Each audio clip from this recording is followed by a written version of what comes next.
Thank you so much for clicking on my channel today. I hope you enjoy the story. Let's jump right into it. In northern Morocco, where the wind whispers through the olive trees and the ground feels strangely soft, there's a grove the locals won't step into after dark. Not because of wolves, not because of superstition, but because the earth breathes, and the things that move beneath the soil aren't quite alive.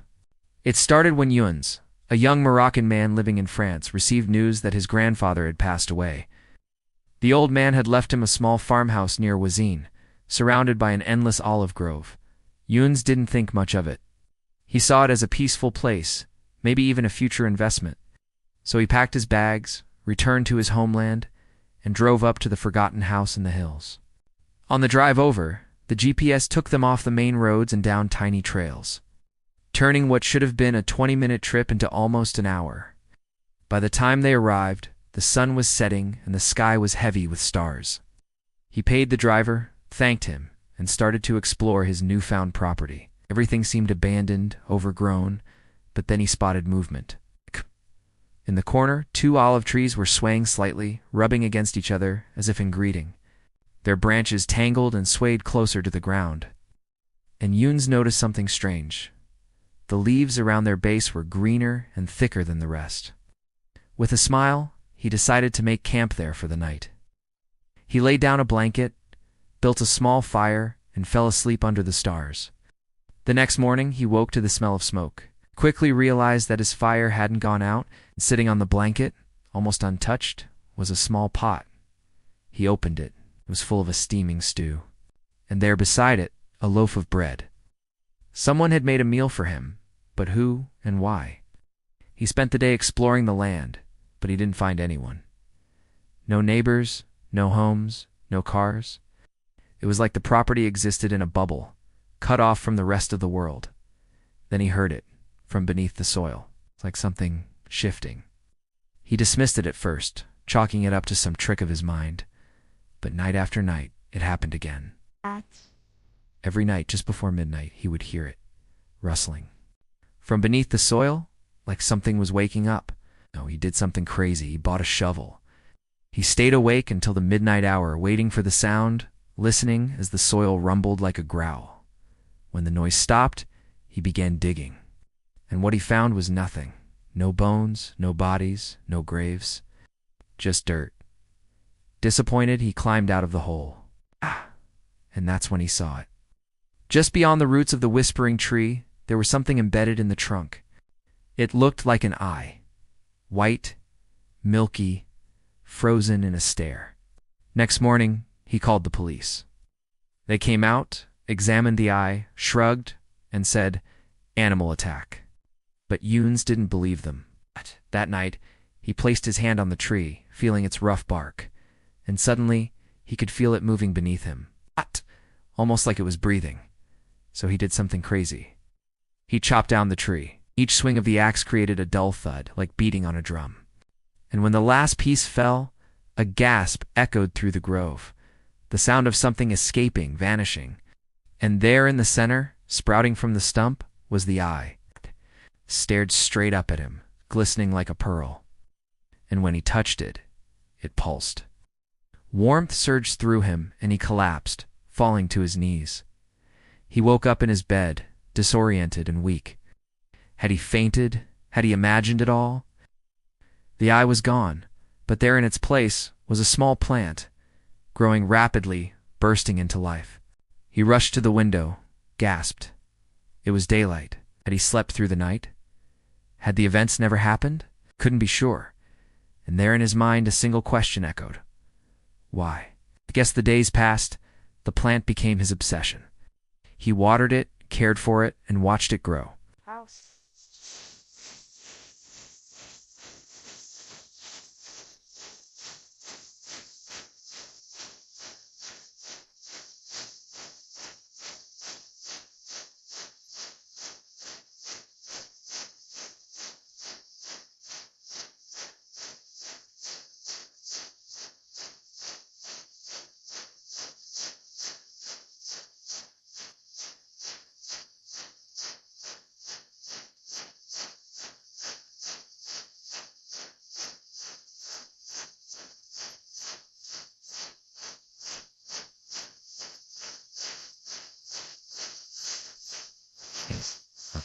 And soon its vines were snaking around his room, climbing up the walls. Panicked, he chopped them down, pulled them from the sockets. And every time he did, fresh vines sprouted in their place, tried to dig them out of the soil. That's when he saw it, growing beneath the soil. A new root system burst forth. Tiny white fingers clawed their way out of the ground, screamed, fell back. They were alive, and they weren't his. But as he sat there stunned, a voice echoed in his head. "Plant me. To me here." Startled, he backed away, realizing he had been holding a skull. And as he looked around, he saw more hands, more skulls, more voices. "Plant me. Plant me here." They beckoned with bony fingers, their eyes hollow pits in their sockets. And Yoons knew he didn't have a choice. Dug the hole, cradled the skull, and lowered it into the ground. And as he did, the voice whispered, "Thank you. Now plant the seed." And from his pocket, he pulled the eye. He dropped it into the grave, covered it with dirt, and stepped back. The voices faded, the hands retracted, and the grave rippled, like water settling after a stone is tossed in. And there, in the middle of the ripple, sat a single seedling, drinking deep from the moonlight. Then the sun rose, and the grave was empty. There was nothing but a circle of disturbed dirt. Yoons raced to the window, gasping. The seedling had become a sapling overnight, and from its branches the leaves rustled. The voices were back. Plant me. Plant me here." Desperate, he fled the house, running into the mountains. He wandered for hours, collapsing at the base of a rock. And as he slept, he dreamed of olive trees, whispering promises, their voices echoing, "Plant me here." When he awoke, the voices were gone, but he felt something watching him. He slowly turned his head and gasped. There in front of him was the same seedling from his garden. It had followed him. As he struggled to stand, it grew. Reaching tendrils grabbed his ankles, yanking him down. Terrified, he fought back, clawing, biting. But the more he struggled, the stronger it became. He was dragged across the rocks, crashing into boulders. When he finally looked up, he knew it was pointless. The sapling was now a tree. It towered over him, its branches twisting like claws, and its leaves rustled with voices. Plant me here." There was nowhere to run. There was nowhere to hide. He closed his eyes, bracing for the inevitable, and that's when he heard it. The ground trembled beneath him. It's not like an earthquake, more like someone breathing, slowly, gently. And as he listened, he understood. The tree wanted to share its gift, to show him what it had been waiting for. With a final shake, the earth parted beneath him, and Yoons fell. When the moon hung high in the sky, the whispering tree stood tall in the grove. Its bark was darker, its olives never ripened.